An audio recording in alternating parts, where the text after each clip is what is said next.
We are here today to talk about one of our favorite cities in the entire world. Let's cover the do's and don'ts for Florence in Italy. Let's go!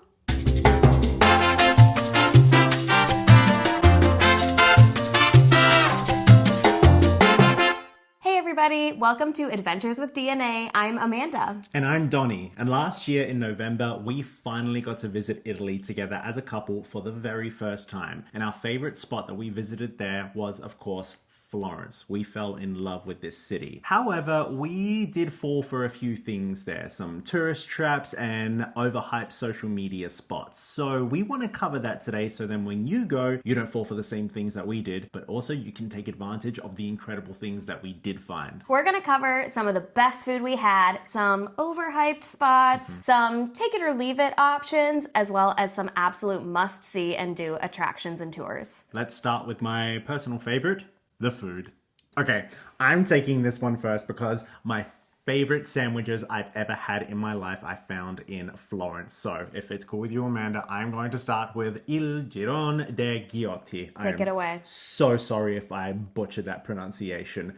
But what I can tell you about this place is I fell in love with these sandwiches, folks. The taste of it was incredible. I got the suicida, which I looked up and it means suicide because of how spicy it is. And I will say us Mediterraneans aren't known for spicy foods, so it was not that spicy at all. Please do not be intimidated by it. It had a little kick, but if you use the Mexican food and stuff like that, you'll be just fine. Oh, spicy.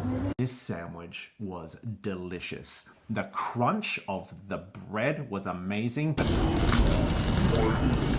It was also soft in the middle. The ingredients were fresh. There was healthy portions of cut meat in there. Again, I fell in love. I cannot recommend this place enough. We tried a few sandwich spots and this, without question, was number one. We went there a second time and I loved it just as much. I don't remember the name of either of the sandwiches that I got, but I do remember this one that had mortadella, some kind of soft cheese, pistachio, and honey drizzled over the top, and it was so good. Definitely would highly recommend that sandwich spot. 10 out of 10. Would recommend. Up next, we're talking about Osteria Belle Donne. This was a really beautiful family-run restaurant. Nothing over the top or fancy, just really good fresh pasta, really kind service, a great wine list, everything that you're looking for when you go out for an Italian dinner in Italy. I have nothing to add.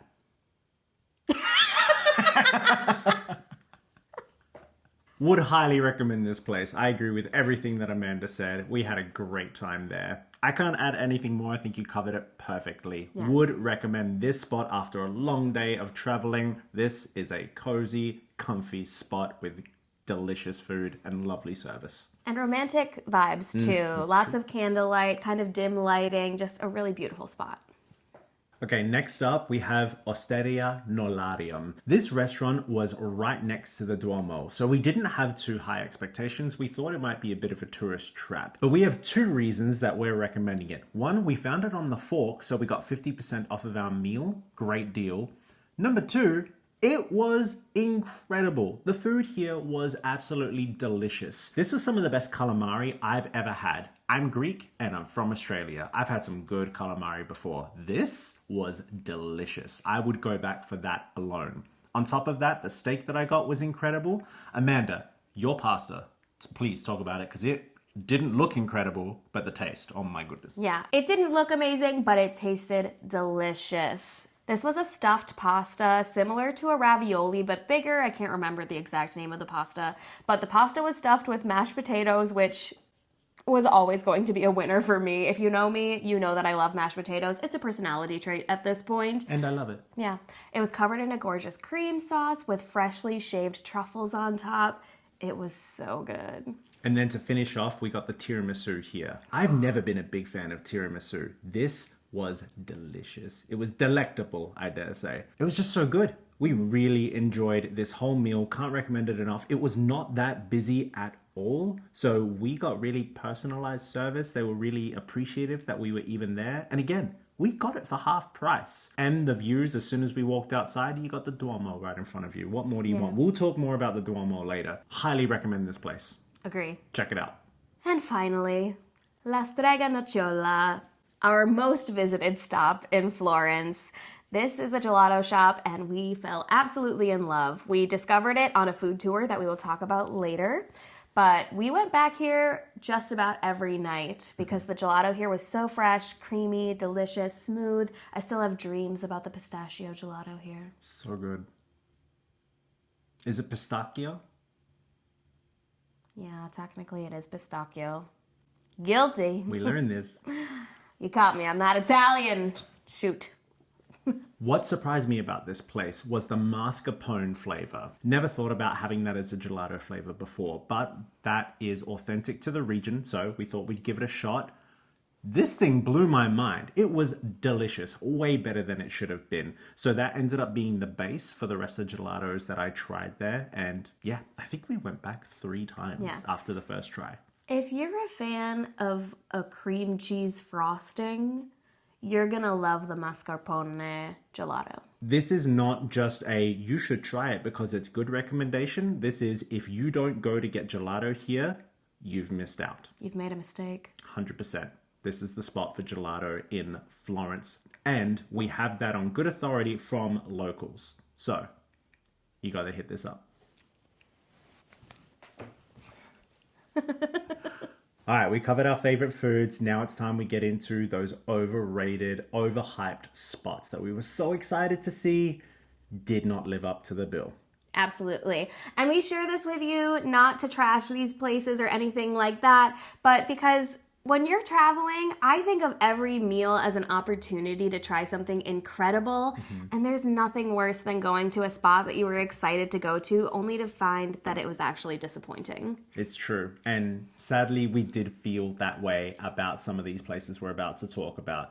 Now, to be clear, your experience might be completely different to ours. There is every possibility we went on just a rough day. So don't take this as a you should never go to this place. This is just our experience. And if you disagree, please tell us in the comments. Maybe we have to give these places another try. But for now, Amanda, what should we start with? I'm going to start with Osteria Pastella.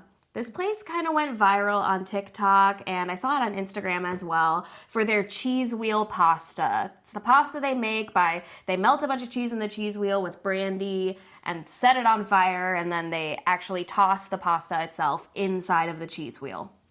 It's very cool. It's a fun experience to see that happening in front of you. I will say, I ordered that pasta and it was delicious. It was very, very good. I can confirm that dish lived up to the hype. Yeah. That is what we went there to try, and we expected that everything else would be to that level. What we found is that lived up to the hype. The rest of the restaurant, maybe not so much. Yeah. I would say that everything else that we ordered was not just okay, but disappointing. Yeah.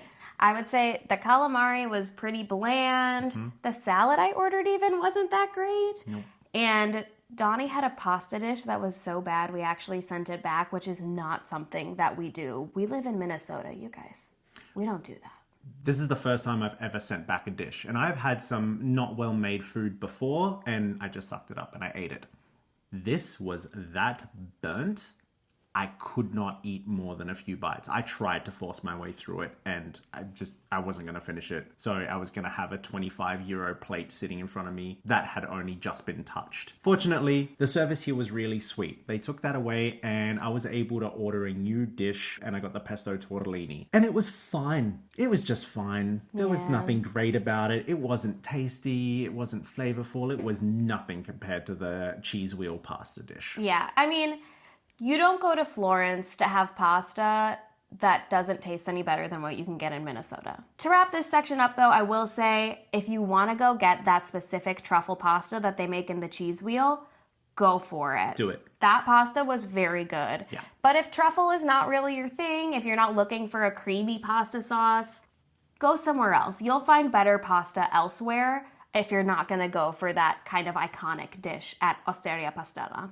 There are so many incredible food places in Florence. Try one of the other ones. By now, you've probably put together, I love a good sandwich. Now, there is a very popular sandwich shop that is all over the world that we happened to visit in the train station in Florence, and I was disappointed. I'm talking about All'Antico Vinaio. This place is all over the world, and people adore it. So I was so excited to try it, and maybe it's because I tried the one at the train station. People love this too much. I feel like I just had a weird experience, but the bread was fine.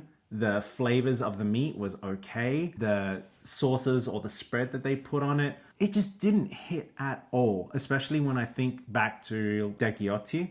There was just no comparison for me whatsoever. There was, if you subcategorize with the bread, the crunch and the softness and the flavors of the sandwich and everything, it was just a complete non-contest. This was a real letdown because I was excited to try this for multiple days and it just didn't live up. Yeah. The way I kind of think about this is that it was a chain and it felt like a chain. Yeah. You know what I mean? I would be willing to bet that the original location in Florence that we didn't get to go to, maybe that would be good. I believe that. But we went to the branch of it that's at the train station because we just wanted to get a sandwich on our way out of Florence, and it was definitely disappointing. Even just the amount of like filling in the sandwich itself. If you look at a video of that sandwich versus a sandwich at Girone de Ghiotti, there's no comparison. None whatsoever. Honestly, I didn't enjoy it to the point that I didn't know if I'd even give it another shot. If I was in Florence, I'm just going straight back to De Ghiotti. Easy decision for me. I'd be willing to try it again if we went to the proper flagship store. That's a good call. I'm just going to go back to De Ghiotti. I don't care. All right, now we're going to talk about a restaurant called B Roof. This isn't necessarily an overhyped spot. It's not viral or anything like that, but it does market itself as being a very upscale, very nice restaurant. And that is kind of the vibe when you walk in, but we just found the food to be very disappointing here. The portions were really tiny. The food itself was just not up to the caliber of the rest of the food we had in Florence. The views of the Duomo were beautiful, and the restaurant itself was really lovely, but it also had a little bit of a pretentious vibe to it. One of those places where the servers seemed like they resented you a little bit for being there, which I don't love when I'm dining out, so not my favorite experience. I would not go back to B Roof. No, we wanted to celebrate with our first night ever in Florence with views of the Duomo and everything. So we were so excited to go here. We got all dressed up and everything. And we thought we fit the part based on the way we looked, but it did not feel that way when we were there. I was so disappointed with how tiny my portion of food was. I was so sad. One tiny ravioli. It was so sad. So sad. I flat out recommend not going here. It's in a hotel. I doubt that locals even own it anyway, so you're not going to feel bad by not supporting a local as far as I'm aware. We take the L for this, so you don't have to. Yeah, I agree with that. It's pricey. It's not that great. The views are nice, but I just don't think it's worth the price. You can get a much better meal instead. De Ghiotti. Get a sandwich. Okay, we are headed into our take it or leave it section. This is a category where either we disagreed on something or we just kind of felt a little lukewarm on it, you know? Yeah. Something that maybe just wasn't for us, but other people might enjoy. Or maybe something that we enjoyed, but genuinely, we're not sure everyone should spend their time when they visit Florence doing this activity or seeing this thing or trying this food. Take it or leave it. What should we start with? I'm going to start with one that you're going to disagree with me on. Yeah? Vivoli. You coming for my affogatos right now? Yeah, I am. Okay, So, go ahead. I was personally disappointed with Vivoli. I thought that the gelato was kind of icy and not up to par with the rest of the gelato that we had in Italy. Vivoli went viral for their famous affogatos. It had nothing on La Strega Nocciola as far as gelato, so that kind of ruined it for me. Okay, I understand what you're saying. The gelato at La Strega Nocciola is definitely superior to Vivoli. However, maybe it was a little icier, but to be fair, it's in an affogato. It needs to hold, so I wouldn't be surprised if they did that on purpose because the coffee's going to warm it up and make it melt, and then it's going to ruin the experience. The way they do it and the way the flavors of that gelato and the coffee complement each other, I think it was one of the best affogatos I've ever had. I've had many in my time, and sometimes it's a mess. There was one in Rome that I had that was so disappointing. This was smooth, it was tasty. This hit for me. I think it's worth trying. We didn't try the pistachio one either. Next time we go, I definitely want to return and try that one as well as the vanilla one. So we are literally a split with, I say take it, Amanda says leave it. I would say if you're like me and you'll take a good gelato over an affogato any day, don't go to Vivoli, because it's not really for you. But if you're like us and you went to La Strega Nocciola 4 times and just wanted to try something a little bit different because you like affogatos, look, we like La Strega Nocciola, don't get me We wrong. love We La Strega Nocciola. may have gone 5 times. Take it or leave it. What do you think? Have you tried it? Let us know. I'll go back for you. That's love, baby. This is love. Not this. Next up, we have Giotto Pizzeria. This was actually the best pizza that we had in Florence. Having said that, we didn't try much pizza in Florence. So we enjoyed it and would be tempted to go back. However, if I'm being brutally honest, chances are we'll probably try another pizza place. There are a whole bunch of viral ones out there that we didn't get to experience. Even though Florence isn't known necessarily for pizza like in Napoli or Rome, I would try another place. But if you're in a pinch and you happen to find yourself around there and you're hungry, I would say, yo, stop in. If you want pizza and you're right there, you're going to enjoy your meal. And some of the apps were actually really tasty as well. Yeah, I would agree with everything that you said. Like you said, though, Florence really isn't known for their pizza, and cuisine in Italy is extremely regional. Yeah. So while this was a decent meal and I wasn't disappointed by any means, it was pretty good, I think it's always going to be better to go with whatever is regional to the place that you're staying in. If you're in Florence, get some truffle pasta, get some ribollita, get something that is local to Florence. Especially if you're going to Naples or Rome, that's where you want to get pizza. That's kind of my 2 cents. I agree with that as well. And I apologize for going, yeah, that would have been a little weird. I just got excited because that took me back to advice that we learned on one of the tours that we took in Florence that we're going to talk about really soon. And I got excited. Yeah, it was a good tour. Yeah. Okay, now we're starting to move away from food a little bit, still in the take it or leave it category. I'm gonna say Leaning Tower of Pisa. To confirm, this is not in Florence, but It's it is a short train ride away. So usually when people visit Florence, like we did, you'll take a day trip out to Pisa to go see the Leaning Tower. So we felt it was necessary to put it into this video. That's right. It's a very common day trip from Florence. It is cool to see. I will say that we had a fun day going to see the Leaning Tower of Pisa, but it really kind of is just the tower and the church next to the tower. There's not a whole lot else to see in Pisa. We did stop and see the famous Keith Haring mural while we were there, and we walked across a bridge while the sun was setting, and we could see the sun on one side and the moon on the other, which was really gorgeous and one of the most beautiful views I think we saw while we were in Italy. So that, just because we timed it out really well, was a really lovely memory. But Pisa in general, it's why it's in this category. I would say take it or leave it. If you've always wanted to see the Leaning Tower of Pisa, if you read about it in books when you were a kid and it's just something that's been on your bucket list, of course, go see it. Climb to the top, the views are beautiful. But if you only have a short time in Florence, spend that time in Florence because it's such a cool city. Here's a hot tip for you. If you're speaking with the people of Florence and you happen to say, you know what, we're only here for a few days and we didn't want to waste our time going to Pisa, they will love you for saying that because the people of Pisa and Florence hate each other. There's a massive feud. It's kind of funny. It's hilarious. But I agree with everything Amanda said. It's been on our unofficial bucket list. We wanted to go to the top of the Leaning Tower of Pisa, and we've done it. Will we ever go back to Pisa? Probably not. We love Florence, so technically we can't now. We have to hate them. We have to hate Pisa now. Sorry, Pisa, we don't hate you. We don't hate you. We don't hate you. We just love Florence. And it's a thing. Your food's not great, though. Yeah. Well, we didn't go to a very good restaurant. Two very good restaurants.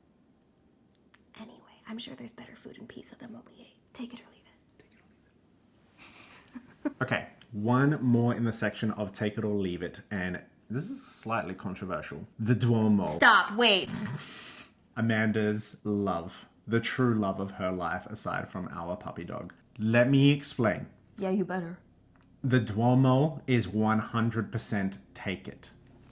However, I'm referring to the outside of the Duomo as 100% take it. The inside of the Duomo, you have to pay to get in there. And here's the thing, we didn't climb to the top. That experience looks cool, but it was just after doing the Leaning Tower of Pisa and we didn't want to climb all those stairs again. We were tired. It wasn't going to happen. We're only human. So we paid to get in so then we could walk around on the inside and go underground and stuff. And it was cool. But compared to everything else we saw in Italy, as far as cathedrals go and things like that, the inside of the Duomo, leave it. Yeah. Leave it alone.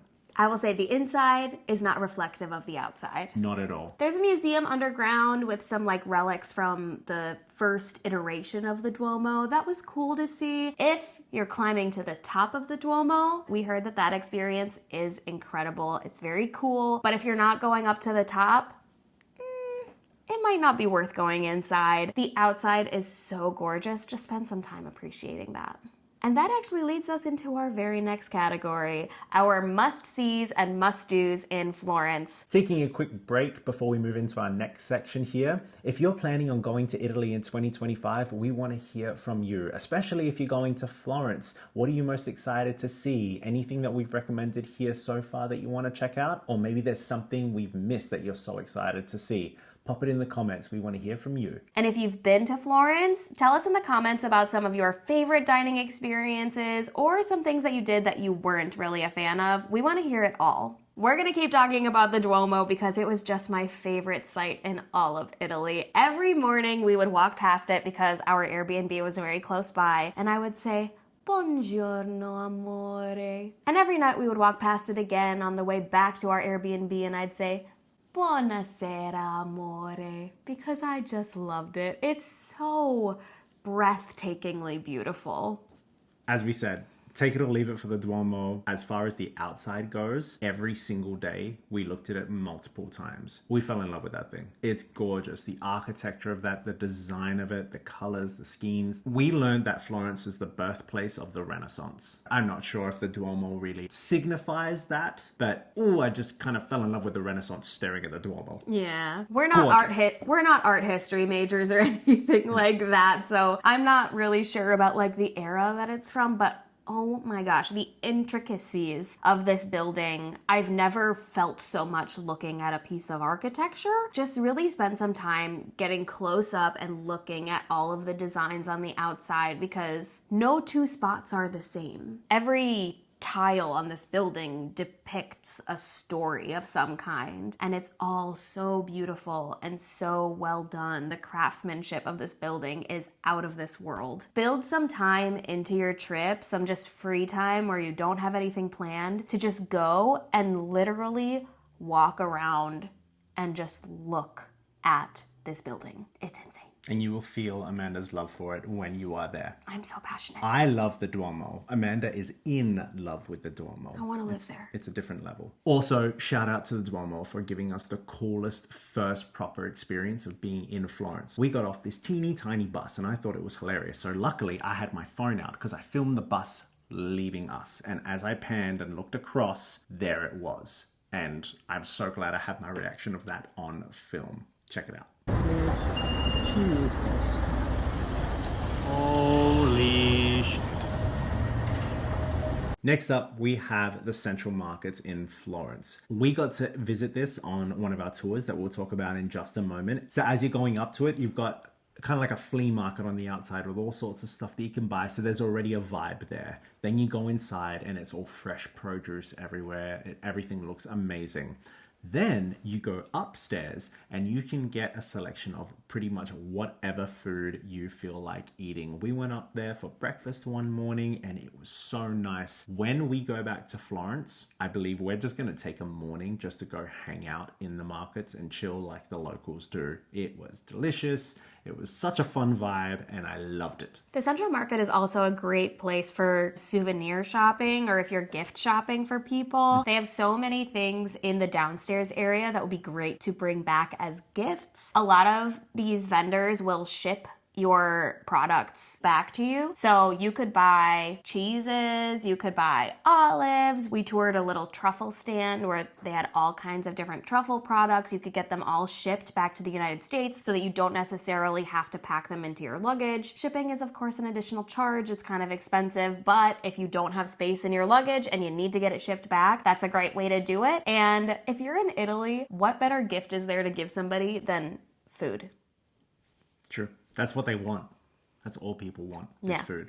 And the prepared food section upstairs was really fun, just like a cool vibe. We didn't get to eat very much there. We didn't have a whole lot of time allotted there, but we had these little quiche that were so delicious, and everything else up there looked really good too. So I'm definitely excited to go back to Florence and spend some more time at the Central Market. And up next, we have to talk about an iconic piece of art, the David by Michelangelo. This is housed at the Galleria dell'Accademia di Firenze. Nice. Thank you. I just read it. If you are in Florence, we would highly recommend going to see this incredible, iconic statue. It is huge. It's so much bigger than I thought that it was. And it really is super impressive to see in person. The rest of the museum, it's small, and the rest of the museum I would put in the take it or leave it category. Yeah. But I would say go see the David, go see the hallway that the David is in. And then if you're pressed for time, don't feel too bad if you have to leave the museum after that. Yeah, I agree with everything Amanda said. So we went through and listened to the Rick Steves audio tour for this place. I would recommend it. It's a free resource and we learned a lot while we were looking at all this stuff. Just be wary. That tour will make you walk back and forth like crazy. It's so true. So use it at your own risk, I guess. Yeah. We enjoyed it. But yeah, we definitely got our steps in this place. They sent us back and forth like crazy. Luckily, the museum's not that big. Yeah, it's true, but still. But it was very much like, walk towards the David. Now walk back down the hallway the way you came. Now walk back towards the David. Now walk to the right of the David. Now walk behind the David. Like, it was a lot of kind of back and forth and going from whence you came. But it was also kind of a funny story after the fact. So yeah. I don't regret it. On that note, do it earlier. Don't do it right before dinner after a full day of exploring. That's why it seemed so much worse, because we were tired as it was, and then that happened. So I would recommend going to see the statue earlier in the day if you can, if you're going to listen to the audio tour. While we're talking about famous art, I'm just going to jump in here and say we were bad tourists and we did not make it to the Uffizi Gallery while we were in Florence. There were just so many things to do. That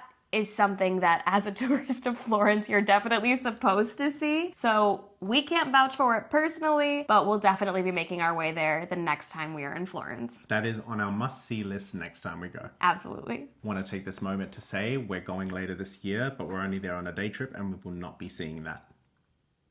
I lied. So sorry about that. Sorry about that. Maybe the third time we go to Florence, we'll check it out. We'll see. We're going to be eating a lot that day. Sorry about that.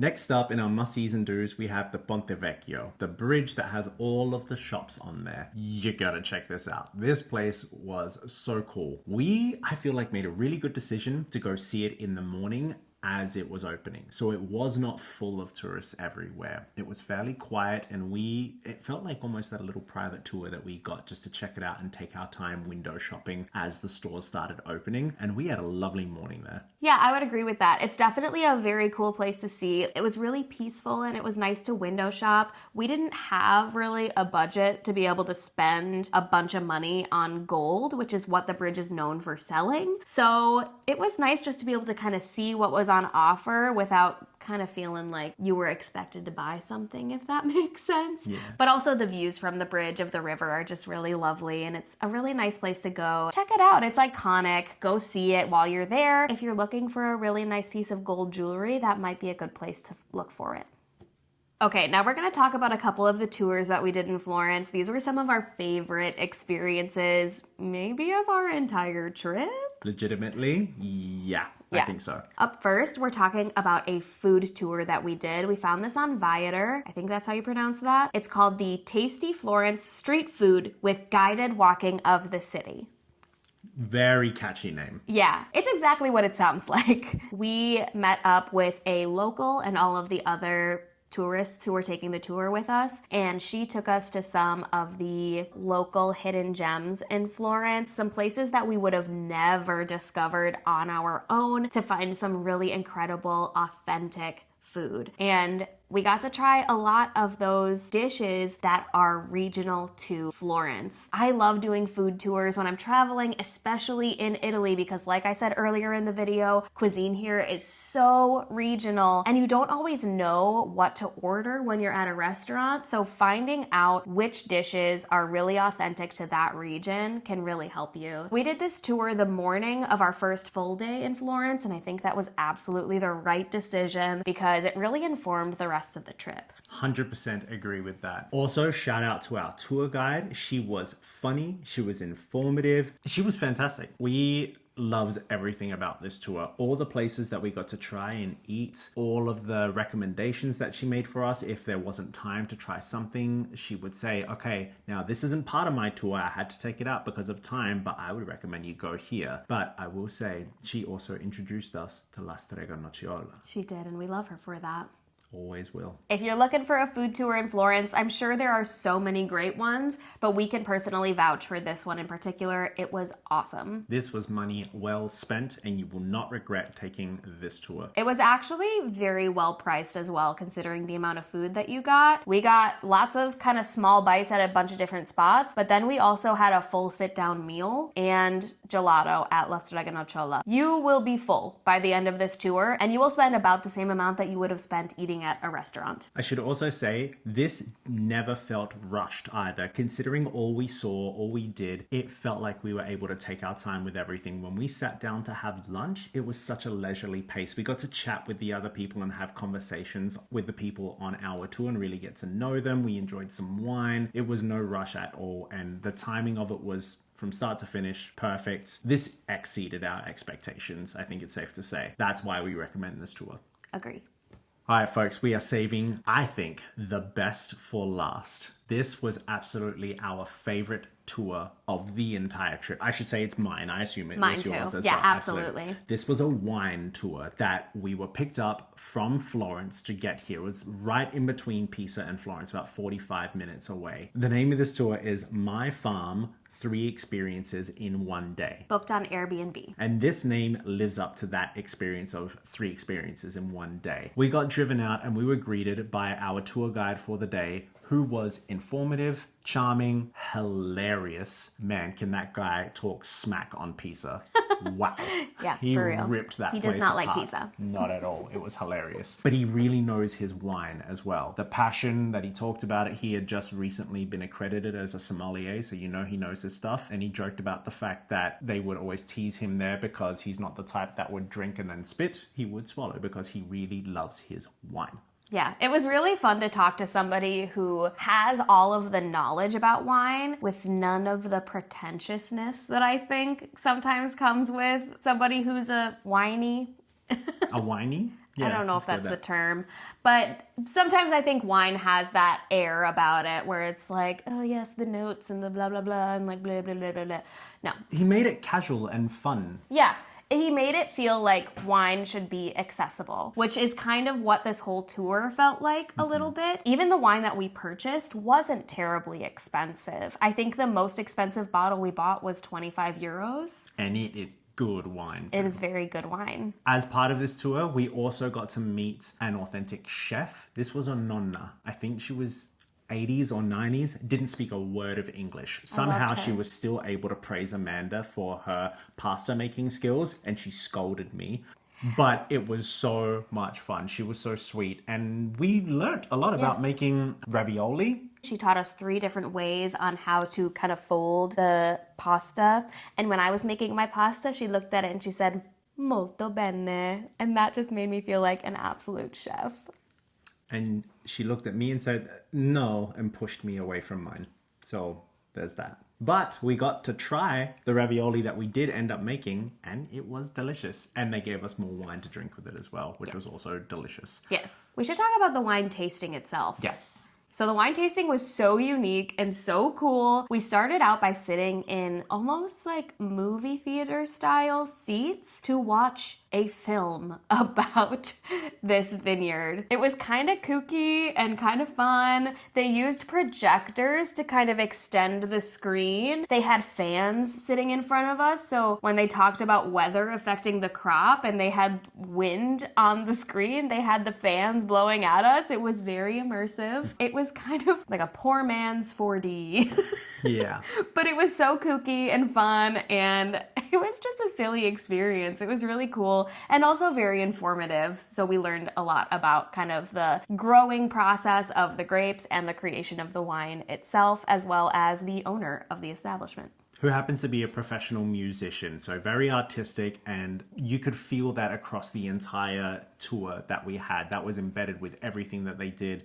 Creativity was like the soul of this vineyard, and their presentation of it and their sharing of the experience and everything, to the point where we finally got to start trying the wines. But it wasn't just, here, try this one and try this one. It was, okay, we're going to make this a full thing. We're going to try this first one, but before we try that, we're going to give you a little bit of food here to have with it because it's going to complement it. But as we're doing this, we're going to play a song that we feel captures what this wine should give an experience of. It's all going to match and meld together. And